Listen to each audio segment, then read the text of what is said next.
diferencias son lógicas siempre, además estamos hablando entre defensores de toda la vida de la Revolución Cubana, no por la revolución en sí misma, sino por todo lo que representó para el resto de América Latina, etcétera, etcétera. Lo que yo sí creo que vale la pena en este momento, que es importante, además está ocurriendo en la propia Cuba, es detenerse a pensar, más allá del bloqueo, del imperialismo, todo eso es historia conocida, es lo que nos hace admirar a Cuba, es lo que nos hace sentir orgullosos de ser latinoamericanos como los cubanos y caribeños como los cubanos. Más allá de eso, ¿qué falló en Cuba, en el interior de Cuba, en el sistema económico aplicado y en el sistema político aplicado? Cuba, ya lo he dicho antes, se vio obligada, para decirlo con una metáfora, que no es tal porque tiene sus matices, a echarse en brazos de la Unión Soviética. En aquel momento, en plena Guerra Fría, con Estados Unidos bloqueando, con una amenaza permanente de invasión, con sabotajes e intentos de asesinatos permanentes, una islita como Cuba, que además había sido traicionada por el conjunto de los países latinoamericanos que aprobaron su expulsión de la OEA, o sea, los países latinoamericanos, todos, salvo México, hay que decirlo, salvo México, y esto vaya dicho en honor de México, todos aprobaron la expulsión de Cuba de la OEA. O sea que quedó sola, abandonada a su propia suerte y a sus propios recursos. Entendemos la relación con la Unión Soviética. La Unión Soviética se desintegró en 1991. Y se desintegró. Vuelvo a la pregunta. ¿Cuáles son los problemas, cómo ven ustedes los problemas centrales de Cuba hoy? A eso voy. Porque para criticar a Cuba siempre hay que disculparse antes, ¿sabes? Y eso es algo que es necesario hacerlo. Pero Cuba participa del modelo económico y político que fracasó estruendosamente en la Unión Soviética. Es decir, el modelo de economía planificada 100% desde el Estado. En Cuba hasta los taxis, al llegar te hacen llenan un formulario que tiene 4 o 5 hojas de papel carbónico, todo es lento, pesado. La productividad de ese tipo de socialismo fracasó. Y fracasó en un país riquísimo, lleno de petróleo, de gas, extensísimo, como la Unión Soviética. ¿Por qué no va a andar mal en Cuba? Primera cuestión. Cuba ha sido un país dependiente en sus 50 años de revolución. Mientras la Unión Soviética andaba bien, se calcula que ingresaron a Cuba unos 80.000 millones de dólares entre préstamos directos, subvenciones, sobreprecios, ayuda militar, etcétera, etcétera, etcétera. Esa es una cantidad de dinero monstruosa que, por cierto, la Revolución Cubana utilizó decentemente. Se construyeron hospitales, se puso un buen sistema de salud, se distribuyó la riqueza, etcétera, etcétera, pero Cuba no creció. Se cayó la Unión Soviética y no tenían para comer, ¿no?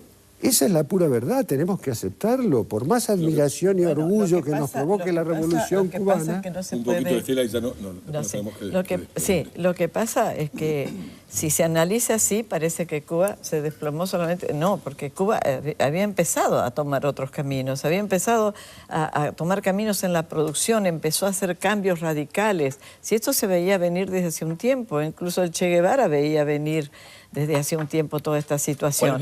Entonces yo creo que, claro, los problemas, ahora en este momento, el problema más grave que ellos tienen, ellos estaban reacomodando todo, toda esa infraestructura nueva, viste que habían iniciado refinerías de petróleo, que había un cambio muy fuerte. En estos días hubo un retroceso fuerte, en estos tiempos hubo un retroceso fuerte por el tema de los huracanes, porque son ciudades devastadas. Para Cuba, que está en proceso de reconstitución de todo lo que es su producción, inclusive le arrasó todas las cosechas, es decir, fue muy duro. Pero si Cuba no hubiera preparado todo este nuevo aparato productivo, si no hubiera hecho estos cambios y redefiniciones de los últimos tiempos, la situación hubiera sido distinta. Y si no estuviera con América Latina, yo no creo que Cuba siguió siendo dependiente de los 50 años de la Revolución de la Unión Soviética ni de nada, porque no quedó dependiendo de nada más que de sí misma. Y en los últimos tiempos... Esta Cuba es más abierta. Es una Cuba... La propia Cuba que antes de Raúl empezó a cuestionar el tema, porque antes de la llegada de Raúl los intelectuales se habían reunido, estas cosas no se saben para afuera, pero yo asistí a esa reunión y esas discusiones de los economistas cubanos. Los economistas cubanos fueron muy críticos, presentaron, hubo cambios con la juventud, por ejemplo, muy radicales, porque vos habrás visto, Pedro, que cuando vos fuiste había en la Cancillería una cantidad de gente joven y había hasta en el mismo partido se renovó. Hubo un cambio muy fuerte en estos últimos años a raíz de toda esta caída de la Unión Soviética y hubo una gran entrada de juventud. En algunos lugares, incluso los viejos del partido se sienten como, bueno, nos desplazaron los muchachos, qué sé yo. Y esto fue muy novedoso. Incluso si ves los cancilleres, los dos cancilleres, el último canciller joven de Cuba. Entonces, el cambio que también se le produce a Cuba con lo que Cuba puede intercambiar con el mundo, que es, por ejemplo, el tema de la medicina y de todo esto con Venezuela, que hacen un intercambio, sí, que ahí los volviendo salvan. A eso, si me permiten, sí o sí, Estela Calón y Carlos Gaveta, Pedro, tengo que despedirlos. Sí. Les agradezco la presencia de ustedes aquí. Mucha pasión en esta edición. Tema. Que aparte no, pero lo fundamental es lo que sirve. Estábamos entrando en la pasión. Sigámoslo otro día, porque yo no estoy de acuerdo con lo que se acaba de decir. Carlos, va a ser un placer. Estela, va a ser un placer. Sigo deseando que la revolución cubana vaya adelante, pero no estoy de acuerdo con lo que se acaba de decir. Y les comento, ahora sí se los despido.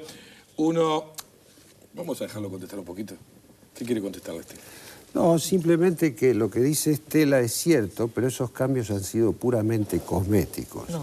El propio Fidel, déjame terminar, Estela, el propio Fidel, cuando, por ejemplo, se instauró en los años 80 el mercado libre campesino, que fue una cosa interesantísima, porque los propios productores cubanos llevaban sus productos directamente a la plaza para venderlos sin pasar por todos los mecanismos burocráticos de Estado, empezaron a aparecer en la economía cubana lo clásico de las economías totalmente controladas. Y por supuesto, supongo que nadie estará pensando que estoy defendiendo la economía del libre mercado. Estoy hablando simplemente de los problemas del socialismo tal como lo hemos conocido hasta ahora. Economía 100% planificada y manejada desde el Estado. Aquellos mercados campesinos empezaron a funcionar y Fidel los paró porque dijo que se estaba formando el capitalismo. Tengo una anécdota muy buena que me la dijo el propio Fidel, pero bueno, quizá no hay tiempo para contarla. Estela, Carlos, Pedro, ¿lo continuamos otro día, les parece? Lo continuamos otro día, pero yo te digo que sí, esos cambios se produjeron y si no, Cuba no estaría hoy integrada en la forma que se ha integrado América Latina. Hay otro mapa en la región y eso cambia definitivamente todo lo que pasa adentro y afuera. Entonces tenemos que ver las cosas muy de fondo y tampoco quedarnos en las anécdotas. Creo que lo más rico fue esta charla, que es maravilloso. Y uno de los logros de la Revolución Cubana es el programa de alfabetización y educación llamado Yo Sí Puedo, que se implementó con total justicia y muy bien aquí en la provincia de Jujuy. Veo que sí se puede. Por ejemplo, yo he aprendido el abecedario, he aprendido las letras. Ahora ya me siento otra, como que la venda que tenía en los ojos, como que ya se ha salido. Escuchar, leer, observar y escribir. Son las 4 habilidades que se desarrollan con el programa educativo que llegó a la Argentina en el año 2003, a través de una organización no gubernamental de la provincia de Jujuy. El objetivo era alfabetizar a los más postergados con un sistema ideado por cubanos del Instituto Pedagógico Latinoamericano y Caribeño. La Fundación Juanita Moro se contacta en Cuba con el presidente del ICAP, y así logramos formar la Casa de Cuba en Jujuy, una pequeña embajada chiquita de Cuba en Jujuy. Eso nos permitió acceder a todo un ingente intercambio con Cuba. El programa se dicta en 32 centros de Jujuy, en los municipios de San Salvador, Perico y Fraile Pintado, y en Maimará y Huancalera. Son 65 clases que se pueden extender de 3 a 6 meses, según la necesidad de aprendizaje de los participantes, que además de seguir el curso a través de un video, escuchan a una facilitadora, una guía que los ayuda a entender y practicar. Es ella quien a veces pone a disposición hasta su propia casa sin recibir ningún pago a cambio. Yo tengo un grupo de 12 alumnos, que es un grupo que la gente es agricultora, está trabajando, ahora es época de verdura acá en nuestro norte. Entonces ellos vienen a partir de las 20, algunos vienen a las 20:30 y bueno, como es mi casa, yo tengo todo el entusiasmo de enseñarles, de darle a conocer, como yo dije hace rato, de darle a conocer lo que yo sé. En el año 2004 se graduaron los primeros 40 participantes del Yo Sí Puedo.